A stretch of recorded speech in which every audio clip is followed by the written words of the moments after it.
हाँ ठीक है ठीक है, ओके ओके, आवाज़ आएगी, सॉरी। उसके बाद जीरो बजट हो जाता है, ठीक है।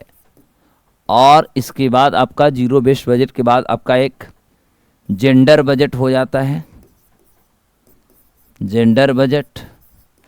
और एक आपका जो होता है उस होते हैं संतुलित बजट, संतुलित बजट। यानी देखा जाए तो हमारे पास यदि बजट की बात करें तो भारत में बजट आज हम लोग पढ़ेंगे, और बजट अनेक होते हैं। आम बजट को तो आप लोग जानते हैं, जिसको आप जनरल बजट कहिएगा, ठीक है, या आप अपने भाषा में इसको कहेंगे एनुअल बजट, एनुअल बजट। दूसरा निष्पादन का मतलब होता है performance budget, performance budget. Outcome तो जानते हैं, परिणाम, इसको हिंदी में हम लोग बोलेंगे शून्य बजट। जेंडर का मतलब होता है आप लिंग क्या कर सकते हैं, लिंगानुपात, या जेंडर का अपने भाषा में हम दूसरे शब्द में कर सकते हैं, जहाँ पर जो हमारा लैंगिक समानताएं की बात करते हैं, लैंगिक बजट, लैंगिक बजट। और संतुलित का अंग्रेजी हो जाता है बैलेंस्ड, संतुलित का इंग्लिश हो जाता है बैलेंस्ड बजट, बैलेंस्ड बजट। तो हमें आज बजट पूरी समाप्त कर लेनी है। तो सबसे पहला यदि हम देखें तो हमारा हुआ आम बजट। एनुअल बजट क्या होता है, मैंने लास्ट क्लासेस में पढ़ा चुका। एनुअल बजट का मतलब होता है जो हमारा एक एनुअल यानी वार्षिक बजट होती है, जो प्रत्येक वर्ष 1 फरवरी को आती है, ठीक है, 1 साल का होता है, उसे आम बजट कहते हैं। शुरू हम लोग आज जो करेंगे, आज का हमारा क्लासेस जो शुरू होने वाला है वह हमारे, हाँ अब आवाज़ आ रही है ना, अब सबको आवाज़ आ रही है, अब कोई दिक्कत नहीं होगी, गलती ध्यान हमारी नहीं थी, ठीक है। तो हम लोग शुरू करेंगे साहब परफॉर्मेंस बजट से। जो आज की क्लासेस हमारा होगा यह हम लोग शुरू करेंगे परफॉर्मेंस बजट से शुरू करेंगे। तो बिना देर किए हुए अब हम लोग अपने टॉपिक की ओर आते हैं। तो देखो बाबू, परफॉर्मेंस बजट, परफॉर्मेंस जो हमारी बजट होती है, परफॉर्मेंस बजट होती क्या है। तो देखो परफॉर्मेंस जो बजट होता है, इसको आप कह सकते हैं कि वर्तमान में जो स्थितियां होती है, या हम कह सकते हैं कि वर्तमान के परिणामों के आधार पर जब हम बजट को तैयार करते हैं, वर्तमान के परिणामों के आधार पर जब हम बजट को तैयार करते हैं आने वाले सालों के लिए, तो वह हमारा परिणाम या कह सकते हैं परफॉर्मेंस बजट होता है, ठीक है। तो हम कहेंगे वर्तमान के परिणामों के आधार पर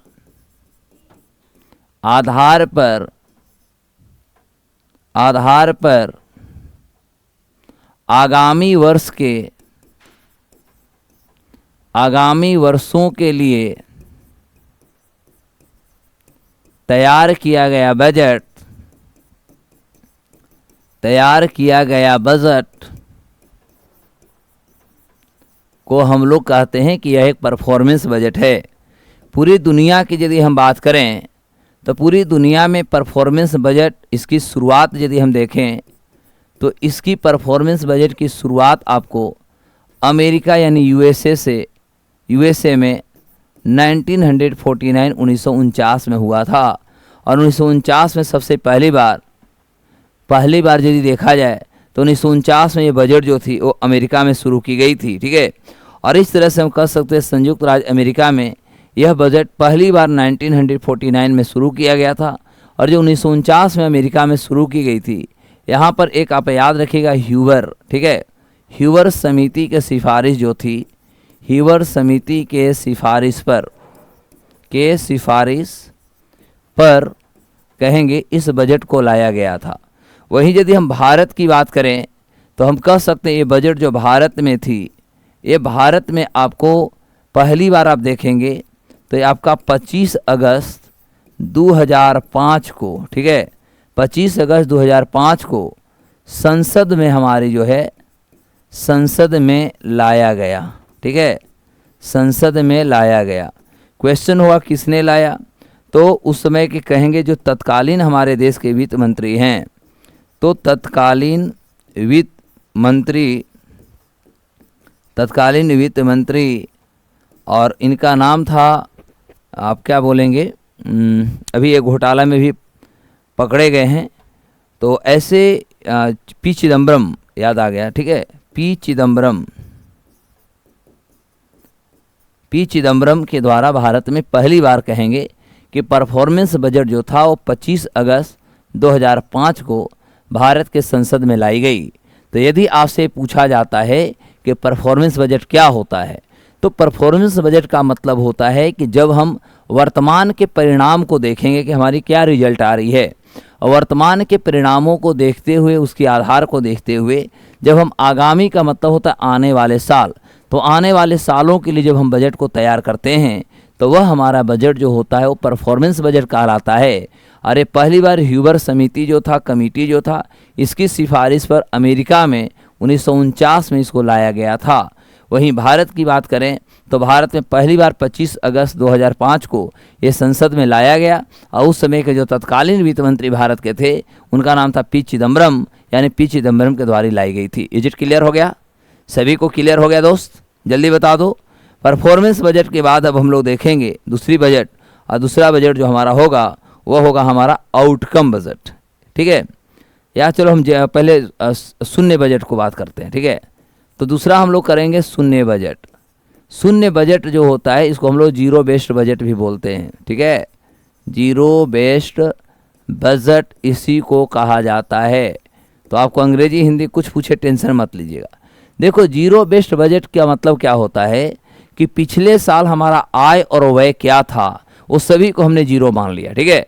पिछले लास्ट ईयर हमारी इनकम क्या था, एक्सपेंडिचर क्या था, उसको हमने ध्यान में नहीं रखा, उसको हमने जीरो मान लिया।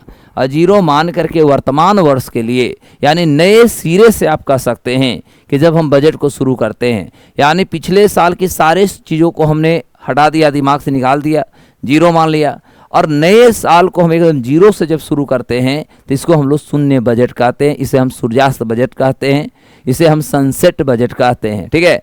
यानी कहेंगे कि जब पिछले वर्ष का आय और व्यय को शून्य मानते हुए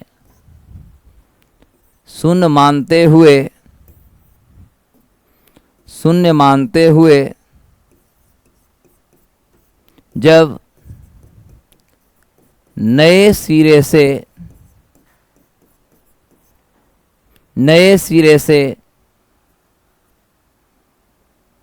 बजट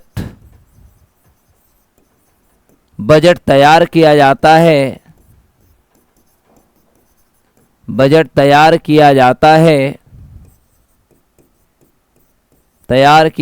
है, नए सिरे का मतलब हुआ हर चीज़ नया, इसीलिए इसको हम लोग सूर्यास्त बजट भी कहा जाता है। इसे सूर्यास्त बजट कहा जाता है, इसे सनसेट बजट कहा जाता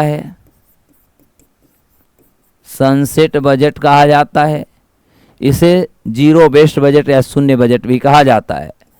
इस सबसे पहली बार शून्य बजट की बात किया जाए तो शून्य बजट की जो परिकल्पना था, ये परिकल्पना करने वाला जो व्यक्ति था, वो करने वाला व्यक्ति का नाम था पीटर ओ पायर। क्या नाम था साहब? पीटर ओ पायर। याद कर जाना है। तो इस विचार देने वाला जो व्यक्ति था उसका नाम था पीटर ओ पायर नाम का जो व्यक्ति था। इन्होंने पहली बार ये जीरो बेस्ड बजट का कॉन्सेप्ट दिया था, ठीक है। इसकी भी यदि हम शुरुआत की बात करें तो इसका भी शुरुआत जो होता है हम कहेंगे कि अमेरिका के जॉर्जिया प्रांत के नाम सुना होगा। तो अमेरिका के जॉर्जिया प्रांत, ठीक है, के राज्यपाल जिमी कार्टर द्वारा 1949 के अमेरिकी बजट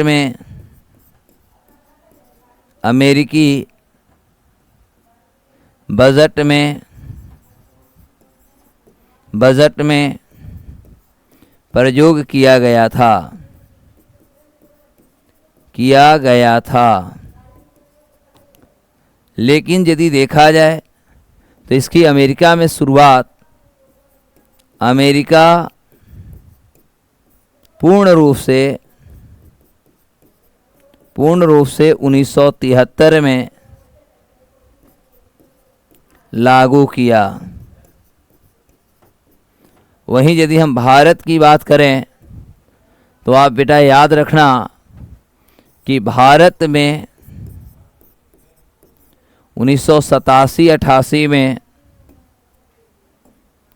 1987-88 में स्वीकार किया गया और भारत का पहला राज्य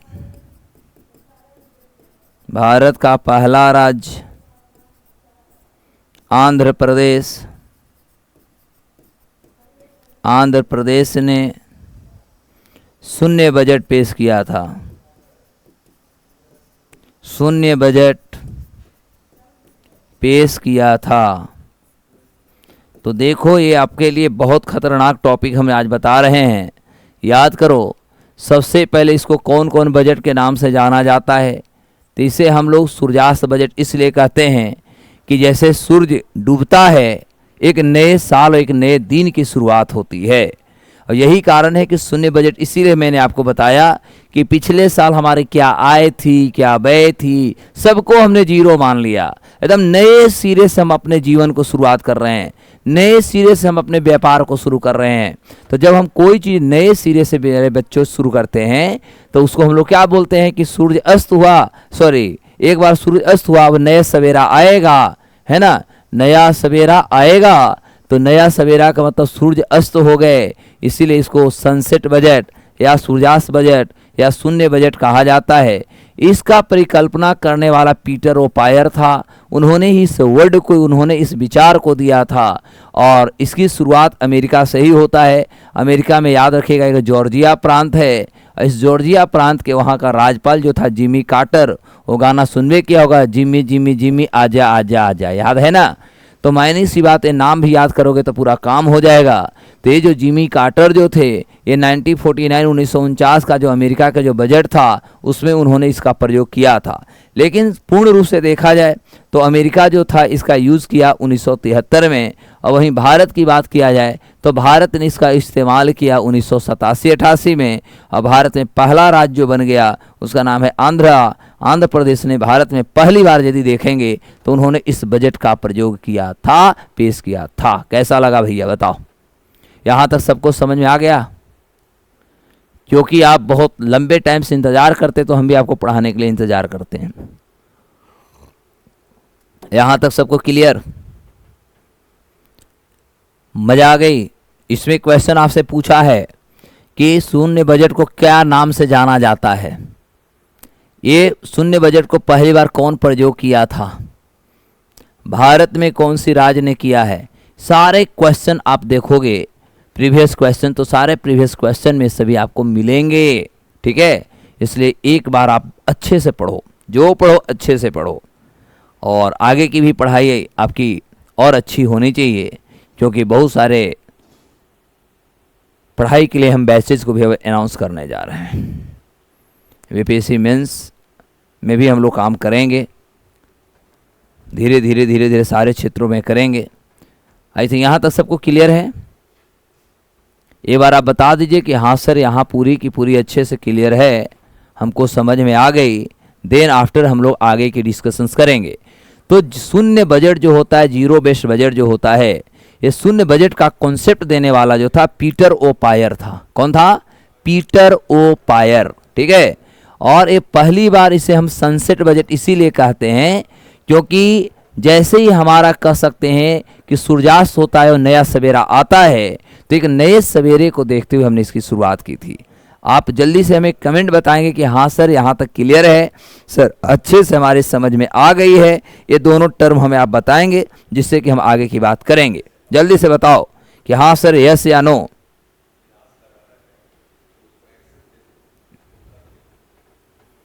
बोलो भैया, यहाँ क्लियर है?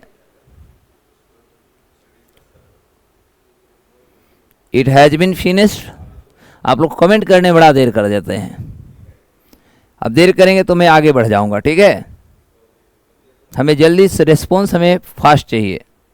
I want quick response. Okay, चलो अब आगे की बात करेंगे। अगला हमारा होगा आउटकम बजट।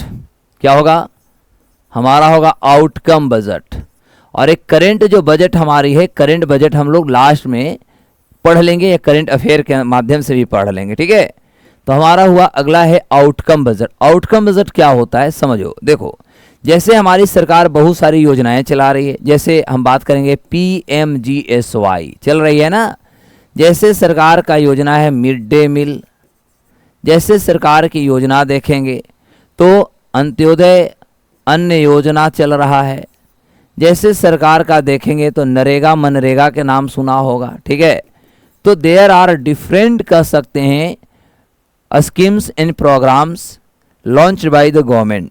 सरकार के अनेक प्रकार की जो योजनाएं हमारी चल रही है, ये सारी योजनाएं जो होती है, अब होता है कि सरकार इस सभी पर एक्सपेंडिचर करती है, खर्च करती है।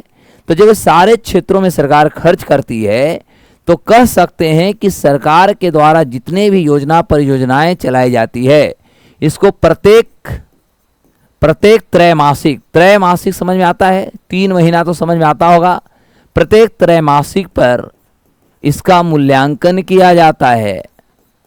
मूल्यांकन का मतलब हुआ इवेल्युएशन, मूल्यांकन किया जाता है, ठीक है?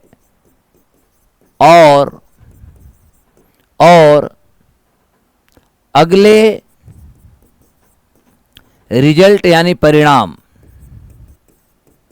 परिणाम को देखते हुए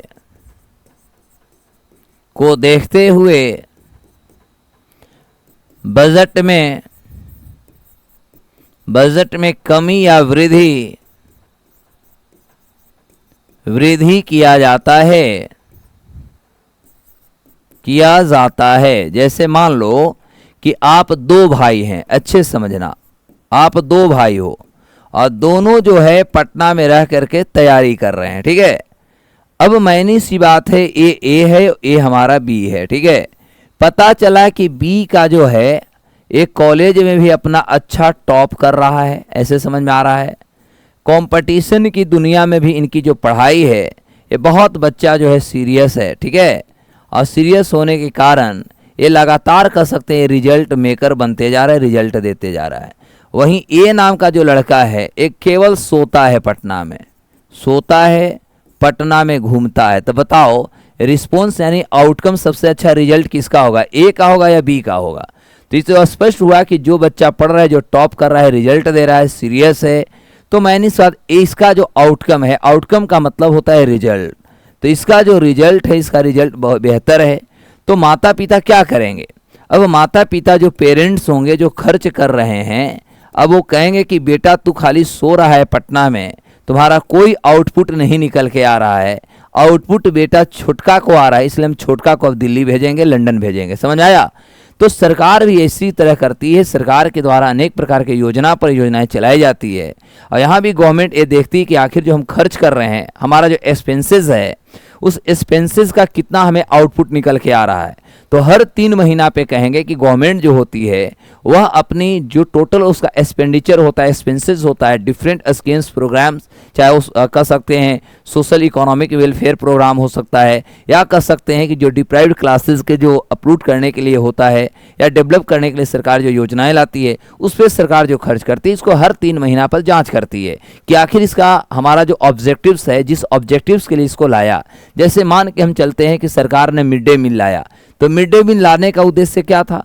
गरीब और वंचित जो बच्चे हैं, जिन्हें पौष्टिक आहार नहीं मिलती है, उनको पौष्टिक आहार उपलब्ध कराना। ये पौष्टिक आहार का एक लालच के माध्यम से बच्चों में जो हमारा GER होता है, ग्रॉस जो हमारा इनरोलमेंट जो रेशियो होता है एजुकेशन का, उस तक उपलब्ध करा देना। मतलब कह सकते हैं भोजन भी दे देना है, जिससे कि वो मानसिक शारीरिक रूप से मजबूत हो, और साथ ही साथ कह सकते हैं कि उस बच्चा को हमें शैक्षणिक गतिविधियों के साथ जोड़ना है। तो ये हमारी लक्ष्य है। और मैंने सिवा यदि इस लक्ष्य के लिए हम मिड डे मील चला रहे हैं, पता चला कि मास्टर साहब लोग को कोई मतलब नहीं कि बच्चा के पौष्टिक आहार सही मात्रा में मिले, बच्चा का एजुकेशन मिले, पता चला कि ब्लॉक से मटेरियल आया और बीच में वो अनाज बेच दे रहे हैं, तो मैंने से इसका कोई फ़ायदा तो हो नहीं रहा है। बच्चे के जो है ग्रॉस इनरोलमेंट जो रेशियो उसमें भी वृद्धि नहीं हो रहे हैं, बच्चे स्कूल भी नहीं आ रहे हैं, बच्चे कुपोषण के शिकार, तो फिर ऐसा चलाने की योजना फ़ायदा क्या होगा? तो अंत में सरकार करेगी क्या? या तो इसको बंद करेगी या तो इसको रिड्यूस करना शुरू कर देगी। जैसे मनरेगा का लाने का मेरा उद्देश्य क्या है? तो मनरेगा का सरकार का जो मेन उद्देश्य है, ग्रामीण क्षेत्रों में जो भी अनस्किल्ड लोग हैं, वे अनस्किल्ड लोगों को साल में 100 दिनों का रोजगार देना, जिससे कि उनकी जो स्टैंडर्ड ऑफ लिविंग होता है, जीवन यापन जो होती है, उनके जीवन यापन को सुचारू ढंग से चलाया जा सके। अब पता चला कि इसको लाने के बावजूद भी जो ग्रामीण क्षेत्र में जो पॉवर्टी है, नहीं गरीबी है, ये गरीबी हमारा नियंत्रण नहीं हो रहा है, उन्मूलन नहीं हो रहा है, तो मायने सी बात है फिर सरकार को ऐसी योजना लाने से क्या फायदा होगी? तो ऐसे परिस्थिति में सरकार इसको रिड्यूस करेगी। अब आज के डेट में आपको पता ही होगा कि सबसे ज़्यादा घोटाला का यदि कोई क्षेत्र है तो ये मनरेगा सबसे बड़ा घोटाला हो रहा है। एक मनरेगा है, एक हमारा पीडीएस है, यानी पब्लिक डिस्ट्रीब्यूशन सिस्टम के माध्यम से हर महीना जो गरीबों को, बीपीएल परिवारों को जो अनाज दी जाती है, ये सारे देश में घोटाला का एक बड़े स्तंभ के रूप में कार्य कर रहे हैं।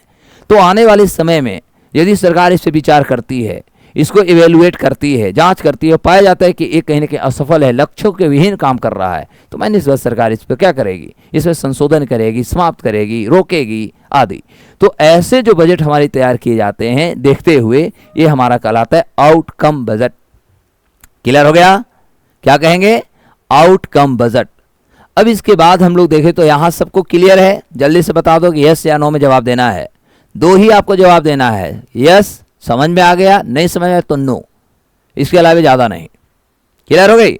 चलो थैंक यू। अब हम लोग अगले बजट को देखेंगे। अगला बजट आपका जो है जेंडर बजट है। क्या है साहब? जेंडर बजट है। देखो जेंडर बजट क्या होता है? जेंडर बजट की शुरुआत पूरी दुनिया में देखेंगे तो 1982 में 1982, ठीक है, पूरे दुनिया में 1982 में ऑस्ट्रेलिया जो था, ठीक है, ऑस्ट्रेलिया ने शुरू किया। ऑस्ट्रेलिया ने शुरू किया। जेंडर बजट का कंसेप्ट ऑस्ट्रेलिया से शुरू होता है और इसका जो प्रमुख ऑस्ट्रेलिया का जो उद्देश्य था इस जेंडर बजट को लाने का, वह था महिला, बालिका को स्वावलंबी बनाना, महिला सशक्तिकरण, महिला सशक्तिकरण करना था, लैंगिक असमानताएं यानी जेंडर इनइक्वालिटी, लैंगिक असमानताएं कम करना, सामाजिक आर्थिक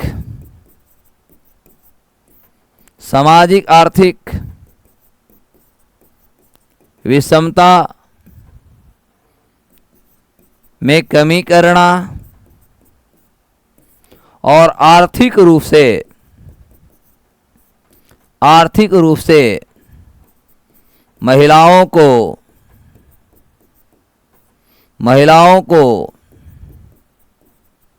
मजबूत करना। इस लक्ष्य के माध्यम से जेंडर बजट की शुरुआत 1982 में आपका ऑस्ट्रेलिया से होता है। भारत में इसकी शुरुआत 2005-06 सारे बजट में देखेंगे तो जो 2005-06 का जो हमारी बजट थी, इस बजट के माध्यम से महिला विकास व सशक्तिकरण हेतु अलग से रकम यानी फंड का आवंटन कराया जाता है, आवंटन किया जाता है, यानी एलोकेट, आवंटन किया जाता है। तो ये है हमारा जेंडर बजट। तो हमारे देश में महिला, छात्रा, बालिका, ये सभी को सशक्त करने हेतु 2005 से इस समय भारत के जो कहेंगे वित्त मंत्री थे, पी चिदम्बरम जी थे, तो पी चिदम्बरम के टाइम में बहुत सारे हमारे यहाँ बजट में देखा जाए तो अनेकों अनेक प्रकार के जो चेंजेस थे, अनेकों अनेक प्रकार के चेंजेस को यहाँ पर लाई गई थी। Is it clear? तो ये जो है साहब, ये हमें कहलाता है जेंडर बजट, यानी लैंगिक बजट आप कह सकते हैं। ठीक है, यहाँ तक भी क्लियर हुआ। अब एक हमारा होता है संतुलित बजट। इस संतुलित बजट क्या होता है? जीरो बेस्ड बजट हो ही गया है ना। एक आपका टर्म इसमें बचा हुआ है और वह है बैलेंस्ड बजट। ठीक है, तो अगले टर्म पे हम लोग आते हैं। आज बजट डेफिसिट सारा समाप्त हो जाएंगे आपको। कल हम लोग एग्रीकल्चर या पॉवर्टी एंड अनएम्प्लॉयमेंट करेंगे, जो एक सोशल एविल माना जाता है। अब आपकी इकोनॉमी के बहुत ज़्यादा क्लासेज है नहीं, 3 से 4 क्लासेस। ठीक है, उसके बाद बजट जो होगा, बिहार बजट, केंद्र बजट, इकोनॉमिक सर्वे, उसको हम लोग जाकर के करंट अफेयर में ही देख लेंगे। ठीक है, कोई दिक्कत नहीं। करंट अफेयर की क्लास से चलती है, एक दिन की पूरी क्लास जो होगा 1-2 क्लास में हम लोग बजट को ही कंप्लीट वहीं पर कर लेंगे। अब देखा जाए, अगला आपका है संतुलित बजट। संतुलित बजट, इंग्लिश में इसको हम लोग बैलेंस्ड बजट बोलेंगे। देखो ये बैलेंस्ड बजट क्या होता है। ठीक है, बैलेंस्ड बजट का मतलब बस 2 टर्म को आपको याद करना है कि हमारा total income equal to total revenue, या रिसीट कर सकते हैं, रिसीट्स या कर सकते, सॉरी वो तो रिसीट इनकम में हो गया। टोटल एक्सपेंसेस मतलब हुआ हमारा कुल आय, या यू कैन से प्राप्तियां इक्वल टू कुल हमारा व्यय, यानी आय और व्यय दोनों हमारा एक बराबर हो गया, समान हो गया। ठीक है, तो ऐसे परिस्थिति में हमारा ये जो बजट होती है, इस बजट को हम बैलेंस कहते हैं। क्या कहते हैं साहब? बैलेंस कहते हैं। यानी मान के चलते हैं कि इस साल का हमारा इनकम 100 रुपया हुआ है और हमारा एक्सपेंडिचर भी जो है 100 रुपया का हुआ है, यानी न तो हमें लॉस हुआ है, नहीं हमें प्रॉफिट हुए हैं। क्लियर हुआ? न लॉस हुए हैं, न प्रॉफिट हुए हैं। तो एक फिनेंशियल ईयर में हमने जो भी टोटल गुड्स एंड सर्विसेज को प्रोडक्ट किया, प्रोडक्ट करने के बाद उसका जो हमारा मॉनेटरी वैल्यू होता है, तो उस मॉनेटरी वैल्यू को कह सकते हैं what we have earned from the foreign या abroad, what we have exported and imported, हमने इंपोर्ट और एक्सपोर्ट क्या किया, द टोटल मॉनेटरी वैल्यू। और दोनों मान लिया जाए कि import equal to 100, export equal to 100, it mean to say there is no reflections. तो यदि ऐसी स्थितियां बनती है तो this is called balanced budget. Clear हुआ? न हमारी इनकम हुई, न हमारा एक्सपेंडिचर हुए, यानी दोनों हमारे बराबर हो गए। तो ये हमारा नॉर्मल कहलाता है कि this is called balanced budget. Is clear? अब देखो इसमें हमारा डेफिसिट की बात करें, बहुत आराम से समझिएगा। अगला जो टॉपिक है थोड़ा सा टेक्निकल रहेगा, लेकिन आराम से टर्मों को समझिएगा, आपका आंसर मिल जाएगा।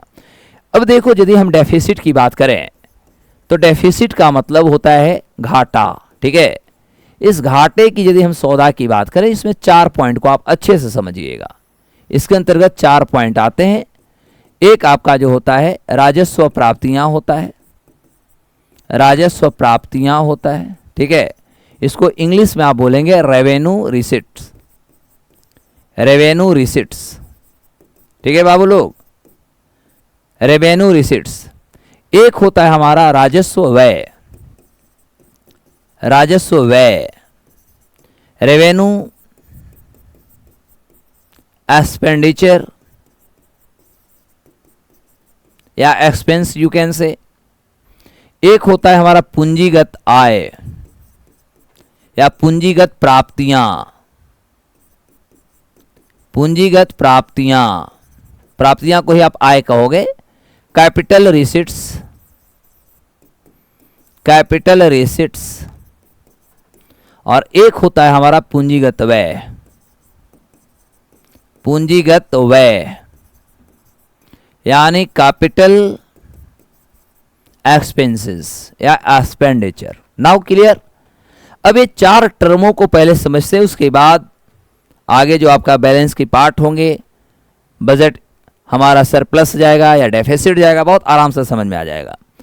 राजस्व प्राप्तियां होता क्या है, एक एक टर्म को समझिएगा। तो यदि हमें समझना है कि सर राजस्व प्राप्तियां समझाओ, तो भैया राजस्व प्राप्तियां का मतलब बेटा ये होता है कि जब सरकार जो होती है, सरकार के विभिन्न स्रोत जो होते हैं, डिफरेंट सोर्सेज ऑफ इनकम जो होता है, तो जब सरकार के विभिन्न स्रोतों से या सरकार की एक ऐसी आय के स्रोत जिससे केवल सरकार की आय ही होती है, सरकार की इनकम होती है, government has no any liability, सरकार की कोई जिम्मेवारी नहीं होता, बस खाली इनकम हो रहा है, कोई जिम्मेवारी नहीं। जैसे हम टैक्स की बात करेंगे, कमाओ आप, भरो सरकार को, आप जितने कमाएंगे, this is a progressive taxation in India. तो हमारे भारत में प्रतिगामी कर व्यवस्था है, यानी जैसे जैसे आपकी इनकम बढ़ेगी वैसे वैसे आप में आपको जो है टैक्स का जो बर्डन होगा वो बढ़ेगा। इसलिए हम कह सकते हैं कि हमारे भारत में अमीर लोगों पर टैक्सेशन का बर्डन अधिक होते हैं और गरीब मध्यम वर्ग पे कम है। अभी आपने देखा होगा जीएसटी का परसों मीटिंग भी हुई है जिसमें बात किया गया जीएसटी का जो 12% का जो स्लाइड है, स्लैब, इस स्लैब को समाप्त करने की बात हो रही है। 12% स्लैब को 5% में डालने की बात हो रही है। मतलब इससे होगा कि जो मिडिल इनकम वाले लोग हैं, गरीब हैं, उनको एक सहूलियत मिलने जा रहा है। जूता, कपड़ा, ये सारे जो हैं डेली यूजेज के जो हमारे मटेरियल्स हैं, इनका जो दाम होगा, ये दाम कहीं ना कहीं कम गिरेंगे, यानी सस्ता होने वाला है। तो सरकार करे कि 12% का जो स्लैब है, 5, 12, 18, 28 जो है, तो 12% का जो स्लैब है जीएसटी का, इसको सरकार करे कि हम ख़त्म करके इसको स्लैब 5 में ही इंक्लूड कर देंगे या मर्ज कर देंगे। चलो, बहुत अच्छी बात है, स्वागत की बात है। तो सबसे हमने क्या राजस्व के बताया, राजस्व प्राप्ति का मतलब क्या हुआ, सरकार की एक ऐसी आय का स्रोत, ठीक है, या हम कह सकते हैं कि इस आधार पर हम कहेंगे कि सरकार की ऐसी आय या प्राप्तियां जिसके माध्यम से केवल सरकार को इनकम ही आती है, सरकार पर किसी प्रकार के कोई लायबिलिटी नहीं होता, उसको हम लोग बोलते हैं राजस्व प्राप्तियां। जैसे कि हम आप कमाएंगे, जितने ज़्यादा कमाएंगे उतना ही सरकार को टैक्स भरेंगे। तो इस सरकार की कोई जिम्मेवारी नहीं है, जिम्मेवारी आपकी है। उसके बाद अब रोड पे गाड़ी लेके चलते हो, चलाते हो, हेलमेट नहीं है, गाड़ी का पेपर नहीं है, आपको चंदा कट जाती है 5,000 7,000 का चंदा, समझते हैं ना, रिसिप्ट, वहाँ पर जो रिसीविंग आपको मिल जाता है, अब तो ऑनलाइन ही कट रही है। तो मतलब गाड़ी है आपकी, जिम्मेवारी आपकी है कि कागजात आपके पास होनी चाहिए, नहीं है तो सरकार आपसे काट कर ले ली। तो मैंने इसमें गवर्नमेंट के किसी प्रकार के कोई लायबिलिटी नहीं दिख रहा, लायबिलिटी सारा आप ही का है। ज़्यादा कमाओगे तो आप ही को टैक्स भरना है, टाइम पे नहीं भरेंगे तो आगे आप पे कार्रवाई भी हो सकती है, इनकम टैक्स का रेट भी पड़ सकता है। तो मैंने सी बात है कि एक ऐसा स्रोत जिससे केवल सरकार की आमदनी ही आमदनी होती है, having no any liability, no any responsibility, these are considered to be revenue receipts. I think clear, सबको समझ में आ गया ना। एकदम इकोनॉमिक्स जो होता है कोई किताबी भाषा ना समझे, इकोनॉमिक्स होता है हमारे आपके घर की बात, इसलिए घरेलू भाषा में आप इकोनॉमिक्स को समझिए। तो ये राजस्व प्राप्ति का मतलब क्या हमने बताया, सरकार का या सरकार की, आई थिंक सरकार हमारी स्त्रीलिंग होती है हिंदी, आई थिंक सो। तो सरकार की आय का वह स्रोत जिसके माध्यम से आय अर्जन किया जाता है, तथा सरकार पर कोई लायबिलिटी नहीं होता, सरकार पर कोई लायबिलिटी नहीं होता। समझ में आया? एग्जाम्पल में लिखिएगा, आयकर, कर यानी tax, income tax, these all are, कमाओ आप, भरो सरकार को, सरकार इसी पैसा को रेवड़ियां बांटेगी, है ना। तो इसे हम लोग बोलते हैं रेवेन्यू रिसिट्स। आई थिंक आसान भाषा में समझ में आ गई सभी को। तो यदि आपसे कोई पूछता है कि भैया राजस्व प्राप्ति क्या होगा, तो सीधे से कहना कि भाई बिस्किट खरीदने हम जाएंगे, होटल में खाने हम जाएंगे, पैसा हम ही को भरना है। क्योंकि हमारे भारत में वह बच्चा जो माँ के गर्भ में है, अभी दुनिया को देखा नहीं, वो भी टैक्स पे ही है, पता है ना।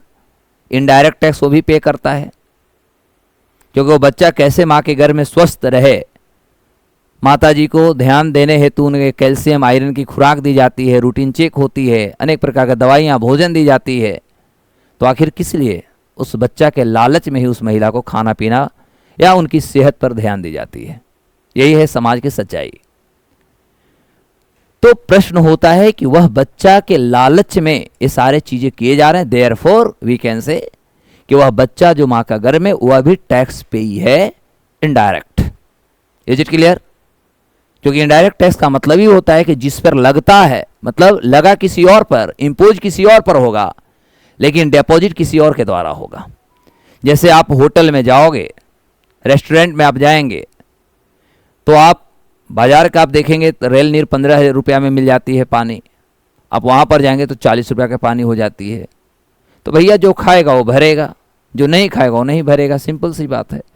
तो जो यूज़ करेंगे वो भरेंगे। तो लगता है टैक्स किस पर? पानी पर, होटल पर। भरता कौन है? जो खाया यानी जो यूज़ किया, कंज्यूमर। कंज्यूमर ने दिया दुकानदार को, दुकानदार ने दिया सरकार को। Is it clear? लगा दुकान पे, भरा कंज्यूमर, जमा हुआ गवर्नमेंट को। यानी अपनी भाषा में कहेंगे, लगेगा किसी और पर, भरेगा कोई और। दिस इज कॉल्ड अप्रत्यक्ष कर। प्रत्यक्ष कर का मतलब हुआ जिस पर लगेगा वही डिपॉजिट करेगा। जैसे आपने मान लिया जाए कि 15 लाख रुपया का आप अर्निंग कर रहे हो, तो आप पे इनकम टैक्स लगेंगे। तो मैंने इस बात मान के चलते, गुंजन नाम का लड़का 15 लाख रुपया अर्निंग कर रहा है, तो गुंजन पे लगेगा, तो गुंजन को इनकम टैक्स भरना, ना कि गुंजन के पापा भरेंगे, ना कि गुंजन की वाइफ भरेंगे। जिन पे टैक्स लगेगा उन्हीं को भरना है। दिस इज कॉल्ड प्रत्यक्ष कर, this is called direct tax. तो हमारा इनकम टैक्स जो होती है, ये हमारा डायरेक्ट टैक्स में आता है। Are you getting my point? समझ आ रही है? चलो ये सब पे बात लंबी करेंगे, आगे की बात करता हूं। तो ये हमारा राजस्व प्राप्तियां समझ में आ गई, यानी जहां से सरकार का केवल आय ही आय होता है, बिना कोई जिम्मेवारी का। अब दूसरा हमारा टर्म क्या है? राजस्व व्यय। चलो राजस्व व्यय की बात कर लेता हूं। इसको भी अपनी भाषा में एकदम समझिए आप, कोई टेंशन नहीं लेना, बस भाषा में समझना है। राजस्व व्यय, ये देखो राजस्व व्यय क्या है भैया? राजस्व व्यय का मतलब होता है कि ऐसा सरकार का खर्च, यानी राजस्व का वह खर्च का अंग जो सरकार खर्च करती है, लेकिन उससे भविष्य में किसी भी प्रकार का जो हमारा प्रोडक्शन कैपेसिटी होता है उसमें न तो वृद्धि होता है, और न ही कह सकते हैं कि सरकार को फ्यूचर में किसी इनकम जनरेट होता है, लेकिन सरकार खर्च करती है। यानी एक सरकार की ऐसी खर्च जिसके माध्यम से किसी भी प्रकार का उत्पादन क्षमता में न तो वृद्धि होता और न ही भविष्य में आय का स्रोत जनरेट होता है। जैसे सरकार सब्सिडी हमें आपको देती है, सरकार अनेक प्रकार के जो सरकारी ऑफिसेज हैं, कार्यालय हैं, उस पर अनेकों प्रकार के खर्चे आती हैं। तो प्रश्न होता है कि जो सब्सिडी देती है, ऑफिस चलाने के लिए जो खर्चे देती है, क्या इससे सरकार को किसी प्रकार के प्रोडक्शन कैपेसिटी में वृद्धि हो रहा है? क्या इससे सरकार को इन द फ्यूचर किसी प्रकार का इनकम के स्रोत जनरेट हो रहे हैं? तो जब गवर्नमेंट को किसी भी प्रकार के एक्सपेंडिचर करने से, एक्सपेंस करने से कोई फायदा इन द फ्यूचर नहीं होता, तो वैसे चीज़ों को हम लोग बोलते हैं रेवेन्यू एक्सपेंसेस, यानी राजस्व व्यय। समझ में आ गया सबको? बोलो। सब्सिडी मिलती है ना जी, ठीक है, मानता हूँ कि गैस सिलेंडर पे सब्सिडी बहुत कम हो गया, लगता है 78, 79, 80 रुपया के लगभग में आता होगा मे बी। लेकिन जो भी आपको रिटर्न हुआ, इससे सरकार को क्या फायदा? सरकार गरीबों को अनाज दे रही है, ठीक है, मानते हैं कि सोशल एक कहीं ना कहीं प्रॉब्लम है, उसमें उसको बढ़ावा या सॉरी उसको इरेडिकेट करने के लिए सरकार काम कर रही है, बहुत अच्छी बात है। लेकिन इससे देश को क्या फायदा? यदि उसी अनाज को सरकार एक्सपोर्ट कर दी होती, विश्व के अन्य देशों में बेची गई होती, देश में कहीं ना कहीं भैया फॉरेक्स आए होते, देश की हमारा जो कंसोलिडेटेड फंड होता है, सरकार का जो अपनी अकाउंट होती है, वो कहीं ना कहीं मजबूत हो गया होता। तो आखिर फ्री में दे रही है, तो इससे सरकार को फायदा क्या हो रहा है? केवल वोट तैयार हो रहा है। समझ आ रही है? तो चलो आगे की बात करेंगे। तो राजस्व व्यय का मतलब क्या होगा? राजस्व का वह भाग जिसे सरकार खर्च तो करती है,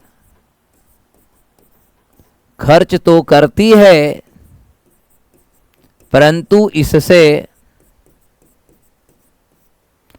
इससे न तो प्रोडक्शन कैपेसिटी में वृद्धि होता और न ही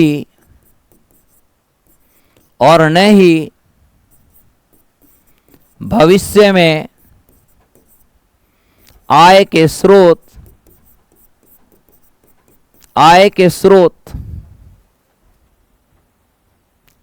स्रोत सृजन होते या सृजित होते। आय के स्रोत सृजित होते हैं। जैसे एग्जाम्पल लिखो, सब्सिडी। एग्जाम्पल लिखेंगे, सरकारी कार्यालय पर किए गए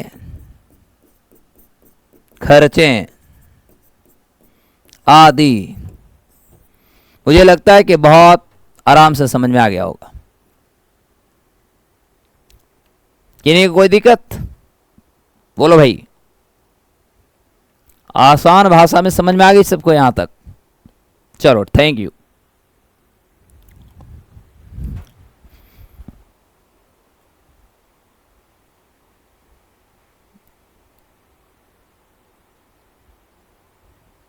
रिश्वत लेती है सरकार नहीं, रिश्वत आप हम देते हैं, जिम्मेवार हम ही आप हैं। यदि आम जनता जागरूक हो जाए, हम आप जागरूक हो जाए, अपने कानूनों का सही से प्रयोग करें, संविधान का प्रयोग करें, कभी भी कोई सरकार न तो रिश्वत लेगी और न घोटाला कर पाएगी। और मैं तो मानता हूँ, आप लोगों को पॉलिटी में पढ़ाया है कि देश में घोटाला करने का, भारत की संविधान ये कहती है कि देश में यदि कोई घोटाला होता है, स्कैम होता है, तो उसका सबसे बड़ा जिम्मेवार विपक्ष। क्योंकि हमारे यहाँ एक पब्लिक अकाउंट कमेटी भी है जिसको हम लोक लेखा समिति कहते हैं, और लोक लेखा समिति की अध्यक्षता जो होता है विपक्ष के पास होता है, और ये विपक्ष के पास अधिकार है। भारत में कोई बजट होता है, सरकार का आय और व्यय होता है, यहाँ तक जो सीएजी का रिपोर्ट होता है, आपको पता है कि सीएजी का निर्माण ही किया गया भ्रष्टाचार को कंट्रोल करने के लिए। सीएजी का अंतिम जो रिपोर्ट होती है, इसको भी जांच करने का अधिकार विपक्ष के पास है। जब तक विपक्ष इसको साइन नहीं करेगा तब तक वो आगे टेबलिंग नहीं होगा और हमारा लोकसभा में नहीं आएंगे। सरकार की इनकम एक्सपेंडिचर, सरकार कहाँ एक्सपेंस कर रही है, किसको कितना दे रही है, कहाँ से ले रही है, ये सारे चीज़ों का विवरण जो होता है वो हमारा लोक लेखा समिति के पास होता है। और लोक लेखा समिति ये जांच करती है, साइन करती है, तब जा करके हमारा सदन के पास जाता है। तो मायने सी बात है, भारत में यदि कोई कहता है कि भारत में वो सरकार घोटाला कर लिया, सत्ताधारी वो कर लिया, सत्तारूढ़ पार्टी, यानी मैं ये बातों से थोड़ा भी हमें विचलित होने की ज़रूरत नहीं है, क्योंकि इसके लिए सबसे बड़ी जिम्मेवार हमारे विपक्ष का होता है। क्योंकि विपक्ष के हाथ से ही, विपक्ष के सामने से ही गुजरा है, उन्होंने ही साइन किया है। यानी इससे प्रूफ होता है कि विपक्ष ने अच्छा खासा मोटा पैसा खाया होगा, रिश्वत खाया होगा, तभी ये घोटाला हो पाया है। इसलिए हम संवैधानिक दृष्टि से बात करें, हमारा संविधान क्या कहता है, संविधान जो कहता है उसी के अनुरूप हम बात करें तो ज़्यादा अच्छा होगा। ठीक है? जैसे भी देख रहे हैं ना, बिहार में भी बहुत सारे नेतागण हल्ला बोल रहे हैं कि डोमिसाइल लागू करो, डोमिसाइल लागू करो। अब समझाए किसको? क्या हमारा संविधान में किसी राज्य की सरकार को डोमिसाइल लागू करने का अधिकार है? आप लोग भी हो सकता है कल लाठी खाने गए होंगे, बहुत सारे कोचिंग वाले भी रोड पे बच्चों को लेकर चले गए थे कल लाठी खिलाने के लिए। एक सिंपल सा प्रश्न है कि क्या आप संविधान को अच्छे से पढ़े? क्या हमें संविधान किसी राज्य की सरकार को डोमिसाइल लागू करने का अधिकार देता है? अब जवाब देगा कोई कि कर्नाटक ऐसा कर दिया, पश्चिम बंगाल ऐसा कर दिया, झारखंड ऐसा कर दिया, क्या वो डोमिसाइल है? थोड़ा एक बार पढ़िए किसी की कही गई बात, और फेसबुक व्हाट्सएप यूनिवर्सिटी से थोड़ा सा निकलिए। हमारी यूनिवर्सिटी अपनी है, इसलिए सोशल यूनिवर्सिटी से बाहर निकल के थोड़ा पढ़ाई करना शुरू कीजिए, ठीक है। तो अब आगे की बात करते हैं, यहाँ तक भी क्लियर हो गई होगी। चलो नेक्स्ट पॉइंट भी बात करते हैं, आज आपकी समाप्त होने वाली है। अब इसमें आपका एक होता है टर्म, तीसरा है आपका, और वह है हमारा पूंजीगत, है ना, पूंजीगत आय, या कह सकते हैं प्राप्तियां। प्राप्तियां का मतलब हुआ कैपिटल रिसिट या कैपिटल इनकम कह सकते हो आप। इसका मतलब क्या हुआ? इसका मतलब ये हुआ बाबू कि सरकार का वह आय का स्रोत, सरकार को इनकम तो होता है लेकिन सरकार पर एक लायबिलिटी भी बनती है कि इन द फ्यूचर उन्हें ये चीजों को रिटर्न करना है, वापस करना है। समझ आ रही है?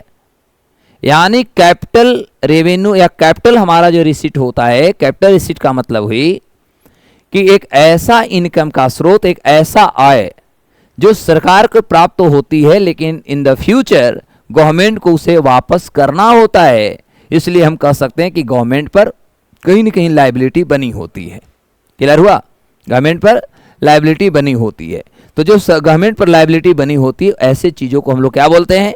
ऐसे चीज़ों को हम लोग पूंजीगत आय बोलते हैं, या पूंजीगत कह सकते हैं प्राप्ति बोलते हैं, ठीक है। जैसे मान लो कि सरकार जो है आरबीआई से लोन लिया, सरकार जो है वर्ल्ड के अन्य देशों से लोन लिया, आईएमएफ, दुनिया के बड़े बड़े जो संस्थाएं हैं, आर्थिक या कह सकते हैं वित्तीय संस्थाएं हैं, आईएमएफ है, वर्ल्ड बैंक है, एशियन डेवलपमेंट बैंक है, न्यू डेवलपमेंट बैंक है, ये सारे जो दुनिया के बड़े बड़े बैंक्स हैं, इनसे भारत सरकार ने मान लिया कि लोन लिया। तो क्या लोन लेकर के सो जाइएगा? आज निकल आपको वापस करना है, रिटर्न करना है। It mean to say just you have been impose with a liability, यानी आप पर एक जिम्मेवारी बनी है, आज निकल आपको रिटर्न करनी है। तो एक जब हमें आया तो मैंने सही हमारे लिए इनकम है, अब हम इसको विभिन्न क्षेत्रों में, विभिन्न सेक्टरों में हम इसको एक्सपेंस करेंगे जिससे कि ज़्यादा से ज़्यादा प्रोडक्शन हो, जो भी हमारे अकॉर्डिंग टू कह सकते हैं needs and circumstances, we can also invest there. तो at the time of whatever you have gained according to your requirement, actually these are considered to be capital receipt, क्योंकि आपको एक मोटी रकम में मिली है, this is called capital receipt.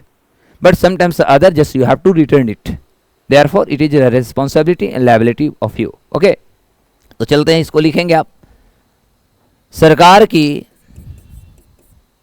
सरकार की आय का वह स्रोत, आय का वह स्रोत जिसके माध्यम से आय की प्राप्ति होती है,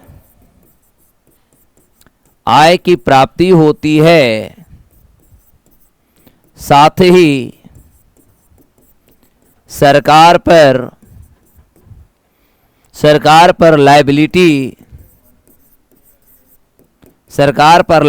होती है, जिसे फ्यूचर में यानी जिसे भविष्य में वापस करना होता है, वापस करना होता है। जैसे आंतरिक ऋण,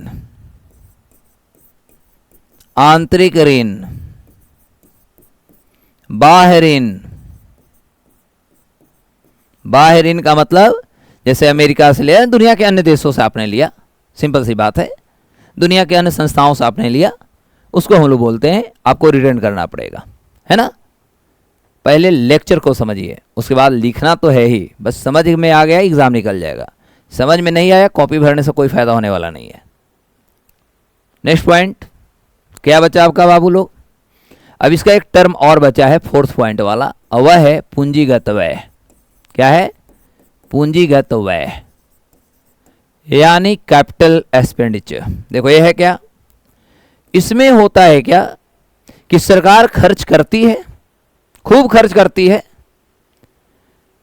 लेकिन जो सरकार अपनी पूंजी खर्च करती है उसके माध्यम से गवर्नमेंट को इन द फ्यूचर यानी भविष्य में उनका प्रोडक्शन कैपेसिटी भी बढ़ता है, साथ ही साथ आय के स्रोत भी जनरेट होते हैं। तो वैसे जो गवर्नमेंट का खर्च होता है उसे हम लोग कैपिटल एक्सपेंडिचर कहेंगे, एक्सपेंसेस कहेंगे। जैसे आज गवर्नमेंट इंफ्रास्ट्रक्चर डेवलपमेंट करेगी, इंडस्ट्री लगाएगी, तो क्या आपको लगता है कि इससे सरकार का इनकम नहीं होगा? इन द फ्यूचर गवर्नमेंट को इनकम भी होगा, गवर्नमेंट का प्रोडक्शन जो होगी, प्रोडक्शन कैपेसिटी भी बढ़ेंगे। ठीक है, तो जब दोनों के दोनों सरकार को इन द फ्यूचर एक असिस्ट करता है, सहयोग करता है, तो वैसे परिस्थिति को हम लोग बोलते हैं कि दिस इज कॉल्ड पूंजीगत व्यय, this is called capital expenditure. I think clear हो गया? नहीं, एग्जाम में लिखना नहीं होगा भाई, ऑब्जेक्टिव क्वेश्चन रहेंगे। हाँ, बीपीएससी में सब काम करना होगा, तो आप लोग बीपीएससी बैच में आ जाइएगा, तो लिखने के लिए और डेप्थ पढ़ना है। जो भी आप पढ़ रहे हो इसका 2 गुना 2.5 गुना और डेप्थ पढ़ना होता है बीपीएससी में। ठीक है, तो यहाँ केवल आपसे पूछेगा कि पूंजीगत व्यय क्या है, तो उसका देखेंगे, आपका ऑप्शन रहेगा, ऑप्शन में आंसर निकाल देना है। बस ये टर्म को केवल याद रखना है। तो हमने क्या बताया? पूंजीगत व्यय का मतलब सरकार का वह खर्च, सरकार का वह खर्च जिसके माध्यम से भविष्य में